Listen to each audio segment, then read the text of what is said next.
Welcome to Learning English, a daily 30-minute program from the Voice of America. I'm Ashley Thompson. And I'm Mario Ritter Jr.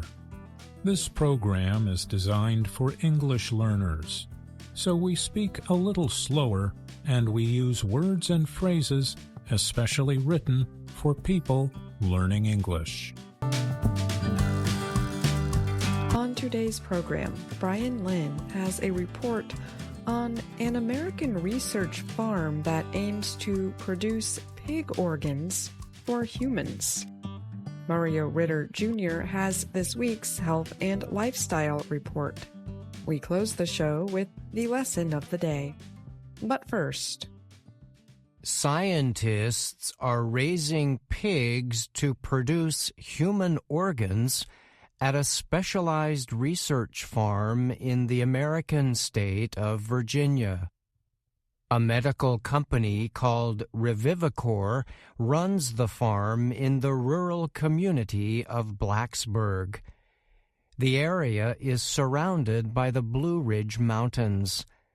Workers at the farm follow intense measures in an effort to prevent infection and disease spread. About 300 pigs of different ages live on the research farm. Some animals raised there have already provided the first genetically changed pig organs ever transplanted into humans. Individuals working at the center must undergo a series of safeguards aimed at preventing infections in the organs grown for people. Matthew Von Esch is an executive with United Therapeutics, the parent company of Revivicor. He told the Associated Press the research farm was designed with the goal of protecting the pigs against contamination from the environment and from people. David Aras is the founder and chief scientific officer of Revivicor. He described the farmed pigs to the AP as precious animals because of their ability to help save human lives. The research farm looks very different from a traditional animal farm. This is because of the strong security and cleanliness measures needed. It was built to meet U.S. Food and Drug Administration, FDA, safety requirements. For example, pigs living at the farm only drink water that is highly filtered. All food also gets disinfected. Revivicor's farm aims to produce human organs that can be used in scientific experiments or actual transplants. There is currently a great need in the U.S. for organ transplants. Thousands of people are waiting for a donor organ, but experts say there will never be enough human donors to fill that need. Using animal-grown organs for human transplants is one possible way to deal with the shortage. Scientists use genetic engineering methods to grow organs in animals. These organs behave more like human ones than animal ones, which reduces the chances that the body will reject the animal organs. Teams have been working for many years to grow more human-like organs in pigs. So far in the United States, 4 compassionate use transplants have happened. These cases involved last-minute experiments to transplant pig organs into humans who faced life-threatening conditions. 2 transplants involved hearts and 2 involved kidneys. Revivicor provided both of the hearts and 1 of the kidneys. All 4 patients died within a few months. Still, experts say each transplant offered the possibility for valuable, real-life research. The goal is to one day attempt to put pig organs into human transplant patients who are not quite as sick. Revivicor's Eras said the company is aiming to produce organs in the pigs that closely meet the size and needs of each patient. The idea is that such organs will perform better than human-donated organs because they are younger and free of disease. Eras added that transplant doctors who have received organs from Revivicor's farm say, "Oh my God, that's the most beautiful kidney I've ever seen." He said the reaction is the same when they get a pink, healthy, happy heart from a young animal. Officials at Revivicor say the biggest difficulties they face include overcoming the rejection of pig organs in humans and preventing animals from carrying unknown infection risks. Scientists try to deal with the rejection issue by employing different engineering methods to make the pig organs as human-like as possible. Genetic changes are made to the pig eggs that Revivicor receives. The engineered eggs are then nurtured in the lab with the hope of producing a healthy embryo. The embryos are then taken to the research farm to be put inside living pigs. It is expected to take years of experimentation to prove whether animal organ transplants will work long-term in human patients. But if the efforts succeed, United Therapeutics plans to open additional research farms to produce up to 2,000 organs a year. I'm Brian Lynn.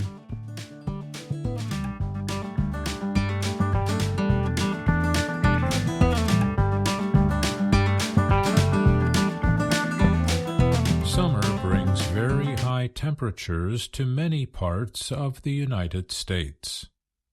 That can be both good news and bad news for gardens and gardeners. Jessica Damiano writes about gardening for the Associated Press. She keeps a garden in New York, where summer temperatures can reach 32 degrees Celsius.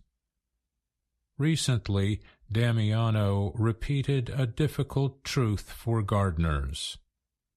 Weather has a lot to do with success, but it is out of our control.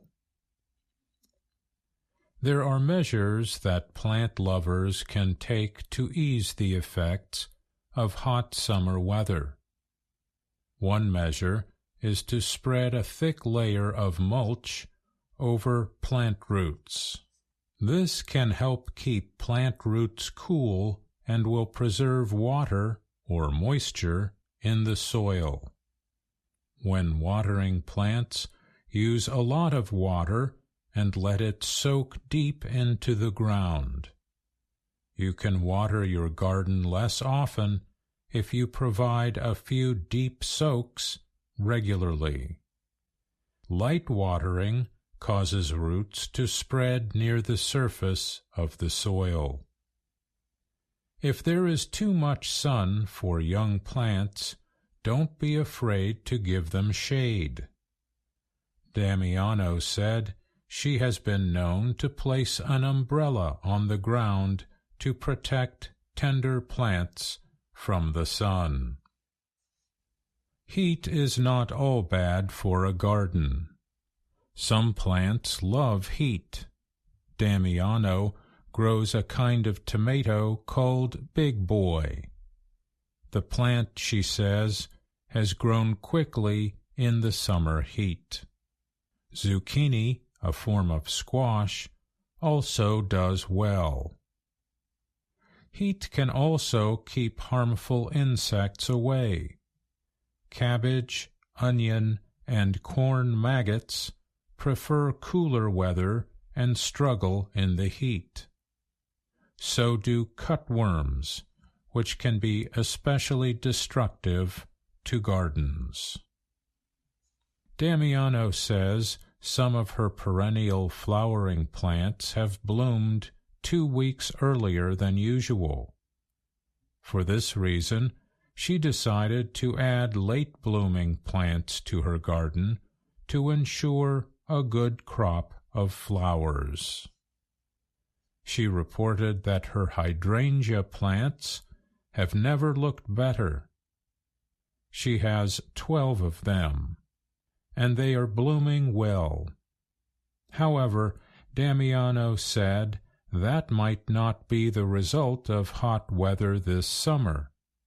Instead, unusually heavy rains late last summer and fall may have helped buds to form.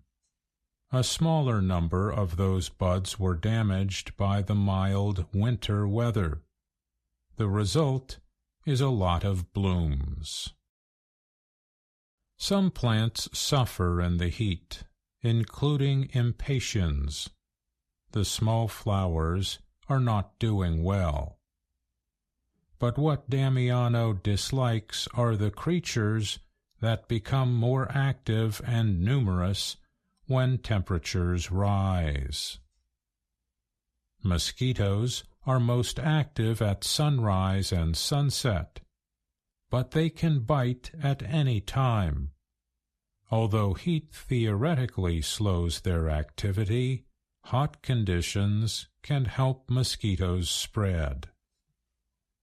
Damiano advises to prevent water from collecting in places around the garden, or to put something called BTI in wet areas where mosquitoes might lay eggs. BTI is a kind of bacteria that produces a substance poisonous to young mosquitoes and a few other flying insects. It is natural, and the U.S. Environmental Protection Agency, EPA, says it is safe for people and most other insects and animals as well. Ticks present another problem. The creatures bite people and spread disease. Cold weather kills them, but they do well in hot weather. Normally found in the eastern U.S. and on the Pacific coast, ticks appear to be spreading to new areas. The EPA even said climate change has contributed to the expanded range of ticks. Wearing long sleeves and pants and using special chemicals to keep ticks away can help protect against their bites. Earwigs also like heat and humidity. They can make holes in plant leaves, Damiano said. But the pincher bugs also eat aphids, which are enemies in the garden. So are thrips and spider mites. In addition to insects, heat and humidity are good conditions for slugs. These creatures have soft, slimy bodies, and they eat plants.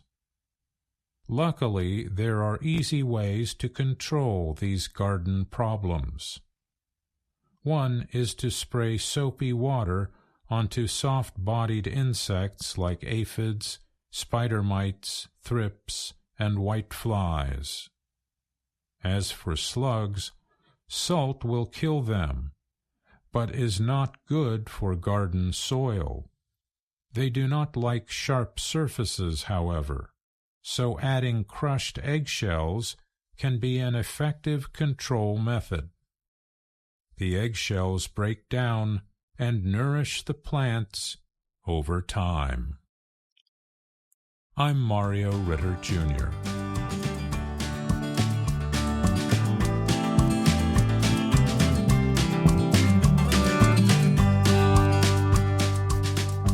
Mario Ritter Jr. is here now to talk more about the Health and Lifestyle Report. Hi, Mario. Welcome. Thank you, Ashley. It's good to be here. This week, we have another story from AP reporter Jessica Damiano with gardening tips for hot weather. It's only summer in the northern half of the world right now, but summer will come to the southern half soon enough. Today, I think listeners might have questions about some of the gardening-related terms we heard. One is a garden-related verb. Which one do you think I might be talking about? I'm going to guess the verb is soak. You're right. Soak means to water a plant a lot so that the moisture goes deep into the ground. The goal is to train the roots to grow deeply instead of near the surface. It's important to do in gardening. The next one is a noun from animal biology. Which one do you think might puzzle some of our listeners? I'm going to go out on a limb, or make a wild guess, and say it's the word maggot. That's the one. A maggot is the larval stage of any fly. Damiano is talking about different kinds of flies that affect garden crops, like cabbage or corn. It is a very specific biological term that also is associated with something going bad or rotting. There might also be questions about the pronunciation of a flower.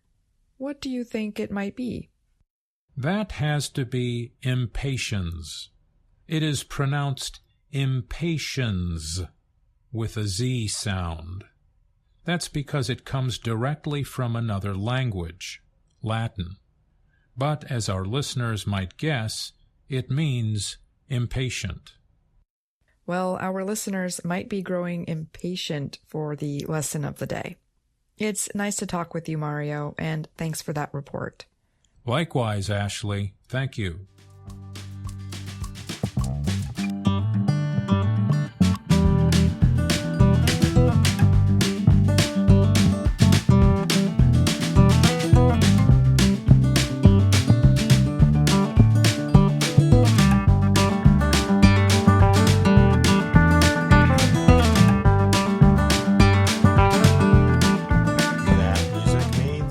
Time for the lesson of the day on the Learning English podcast. My name is Andrew Smith, and I'm joined by Dr. Jill Robbins. Hi, Jill. Hi, Andrew. Our lesson is based on our video series, Let's Learn English. The series shows Anna Mateo in her work and life in Washington, D.C. Here's Anna introducing herself. Hello, my name is Anna Mateo. If you've been watching Let's Learn English, you know that Anna has a big imagination. Imagination helps you form pictures or new ideas in your mind, sometimes about things that are not real. So, to get started with our lesson, I'm going to ask Andrew to use his imagination. Uh-oh. What if I'm not feeling very imaginative? Don't worry, I'm going to ask you some easy questions to begin. Okay. Would you rather be a professional tennis player or a professional musician, like a concert pianist? You know I love both of those. But I think I'd rather be a concert pianist because you can play piano for your whole life. But you can only be a professional athlete when you're young. Plus, even good athletes lose a lot when they compete. That's true. Now, would you rather be able to fly or be invisible? Ooh, now you're really asking me to use my imagination. Unfortunately, neither one of those is possible. but I think I'd rather fly. It would be so easy to get from place to place. How about you? I think I'd rather be invisible because then I could go anywhere I wanted to. I don't know. It might cause some trouble, though. Yes, I think so. Okay, so Jill, I think we'd better connect these questions to Anna and the video series. Yeah, we'd better do that. Lesson 24 of Level 2 of Let's Learn English teaches two expressions you just heard Andrew and me use. Those are the expressions would rather and had better.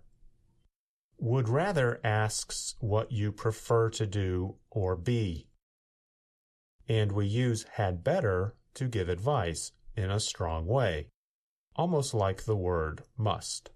In Lesson 24, Anna imagines she has special powers, just like some famous superheroes from the movies, such as Spider-Man or Superman. For example, Superman can fly and lift very heavy objects. The lesson begins when Anna asks a young man about superheroes. Listen for the expressions you'd better and I'd rather. Hi, I see you like superhero culture. Me too. In fact, tonight I'm going to the big superhero convention. Are you going? I don't know. Well, you'd better decide soon. Last year, it sold out. So, since we're talking about superheroes, would you rather become a superhero by accident, like Spider-Man, or be born a superhero, like Wonder Woman? Take your time. It's a big question. I thought about it for days. Okay, if I had to choose, I'd rather be born a superhero. I'd rather become a superhero by an unexpected accident. Aren't all accidents unexpected? I think the young man is pretty smart by saying that Anna did not need to use the word unexpected. Yes, in the lesson, you'll see that the boy thinks in a more clear way than Anna does. But Anna has an excuse because she has an accident. Here it is. And listen to Professor Bott explain.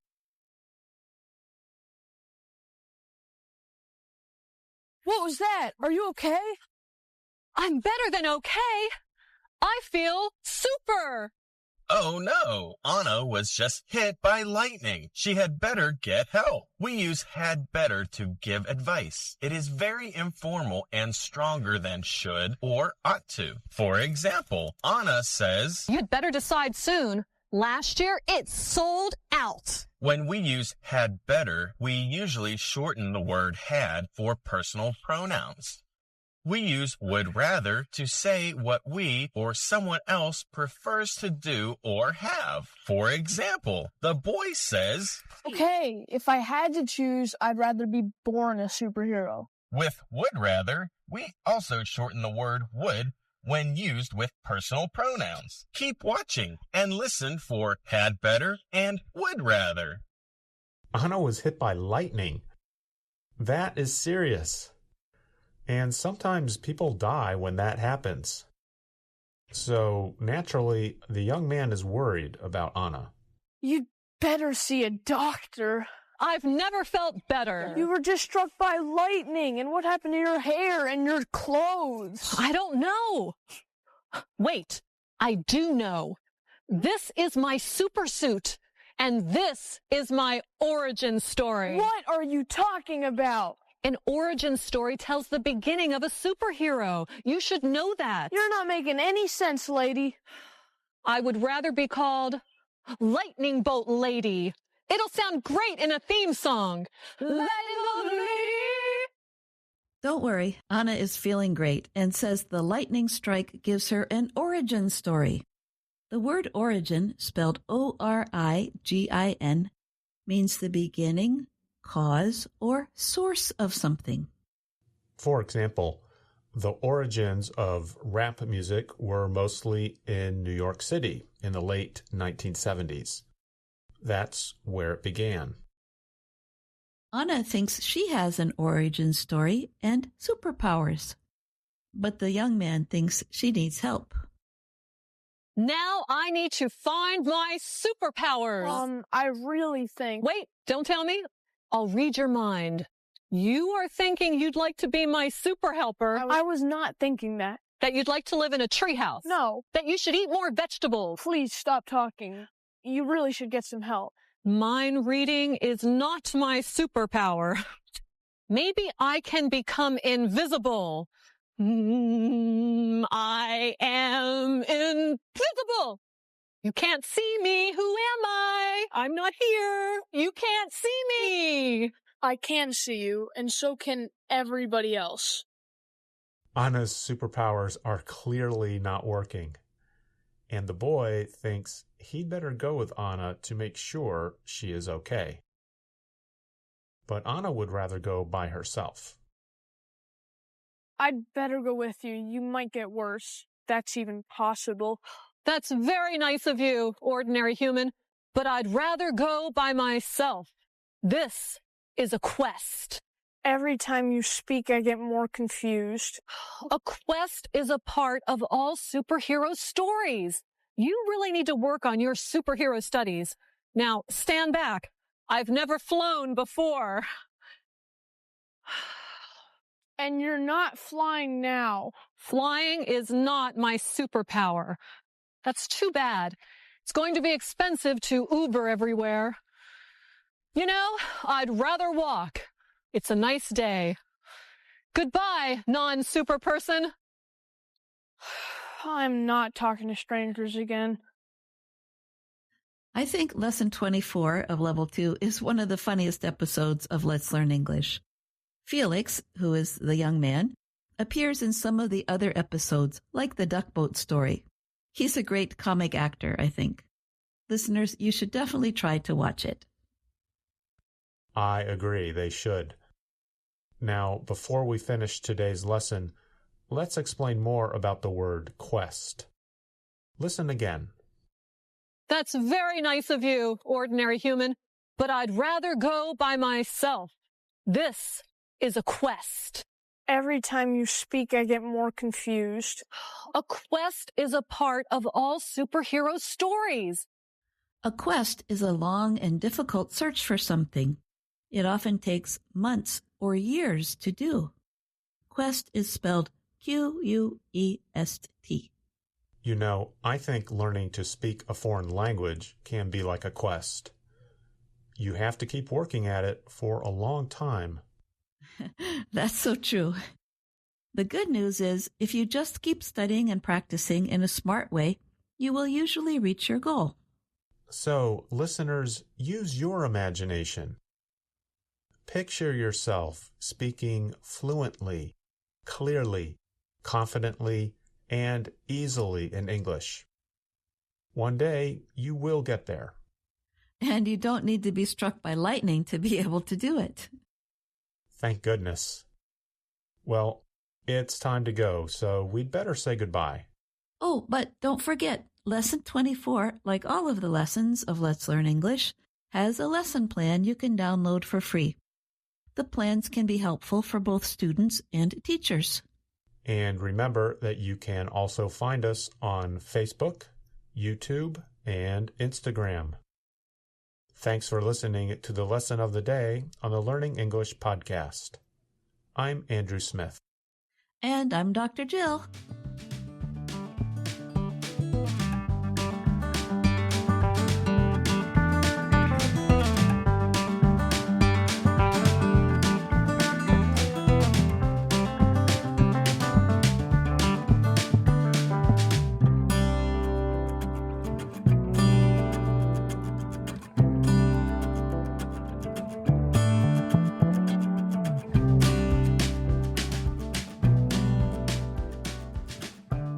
That's our program for today.